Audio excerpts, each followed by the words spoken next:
İsrail Birləşmiş Ştatlar prezidenti Donald Trump administrasiyasına İranın nüvə obyektlərinə hücum etməyə hazırlaşdığını bildirib. Bu barədə New York Times məlumat yayıb. Bildirilib ki, Vaşinqton və Tehran aralarında razılaşsalar belə Təl-Əviv müharibəyə başlaya bilər. İndi ekspertlər xəbəri belə şərh edirlər ki, əslində Ağ Evi bu senariyə İsrail inandırmağa çalışır. Paralelində isə belə manipulyativ xəbərlərlə Vaşinqton-Tehran danışıqlarının uğursuz olacağına işarə edilir.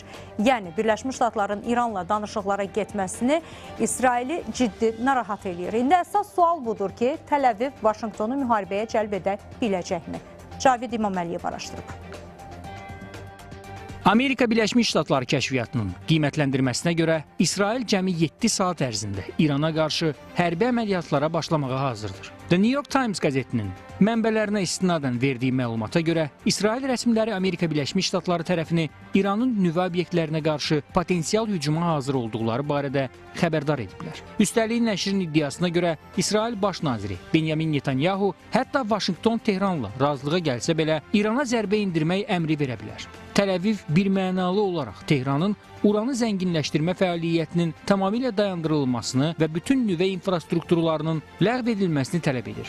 Məsələnin maraqlı tərəfi isə Amerika Birləşmiş Ştatları və İran arasında Romada keçirilən danışıqlarda tərəflərin irəliləyiş əldə etməsidir. Amma görünür İsrail üçün Tehranla münasibətlərin normallaşmasının heç bir əhəmiyyəti yoxdur. Ekspertlərin fikrincə bunun bir sıra səbəbi var. İlk olaraq Amerika Birləşmiş Ştatlarının İranla münasibətlərini yenidən bərpa etməsi ölkəyə tətbiq olunan sərt sanksiyaların aradan qaldırılmasına və Tehranın iqtisadi inkişafına səbəb ola bilər. Bu da İranın yenidən regionda aparıcı gücə çevrilməsi demək olar. Digər tərəfdən, nüvə tədqiqatlarının dinc məqsədlər üçün davam etdirilməsi Tehranın uranla bağlı tədqiqatlarını daha rahat həyata keçirməsinə şərait yaradacaq. Bu isə indi olmasa belə gələcəkdə İranın nüvə texnologiyasını bilən daha təkmil mütəxəssislərə sahib olmasına və ani siyasi gərginlikdə Molla rejiminin yenidən nüvə silahı əldə etmə potensialının artırılmasına səbəb olacaq.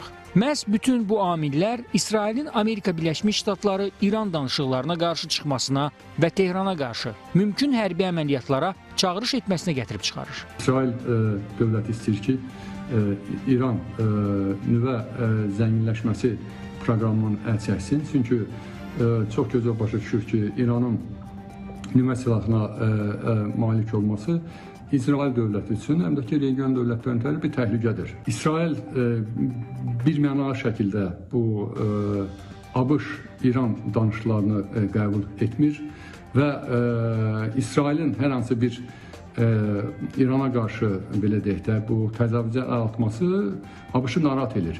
Təbii ki, İsrail tərəfi hesab edir ki, İranla ABŞ arasında münasibətlər normallaşar və nüvənin zənginləşdirilməsi də razılaşdırıla bilər və gələcək perspektivdə İran nüvə silahı əldə edə bilər. İsrailin sadəcə olaraq konkret narahatlığı bundan irəli gəlir.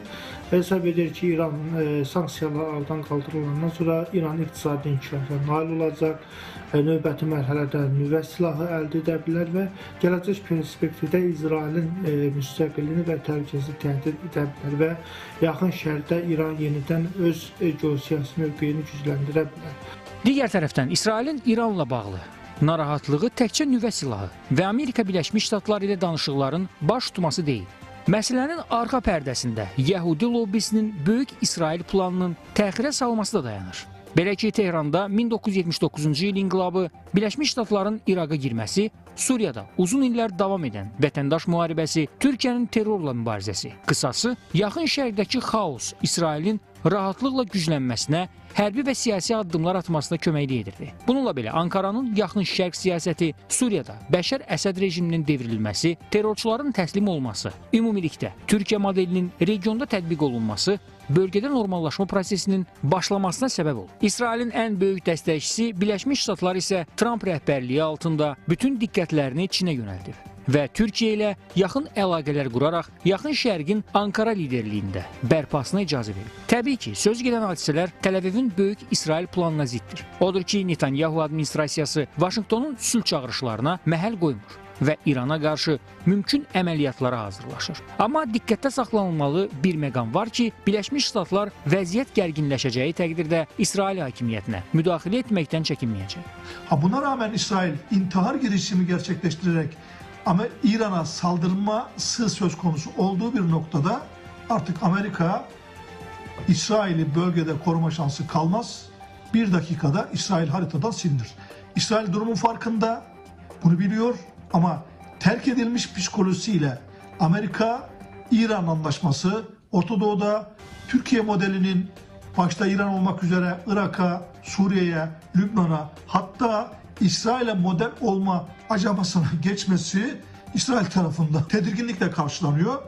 Buna karşılık İsrail eğer direncini artırırsa o zaman önümüzdeki günlerde Netanyahu hükümetinin devre dışı kalıp İsrail'de yeni bir sistemle karşı karşıya kalabiliriz. İkinci Dünya müharibəsindən sonra ilk dəfədir ki, dünyada qlobal miqyasda siyasi, hərbi, iqtisadi gərginlik yaşanır. Bir çox ölkə münaqişələri 3-cü Dünya Savaşını başlatmadan aradan qaldırmağa çalışsa da, bilinən bir həqiqət var ki, dünyada artıq yeni savaş çoxdan başlayıb. Hibrid formada davam etdirilən müharibələr isə hələlik özünə ad qazanmayıb.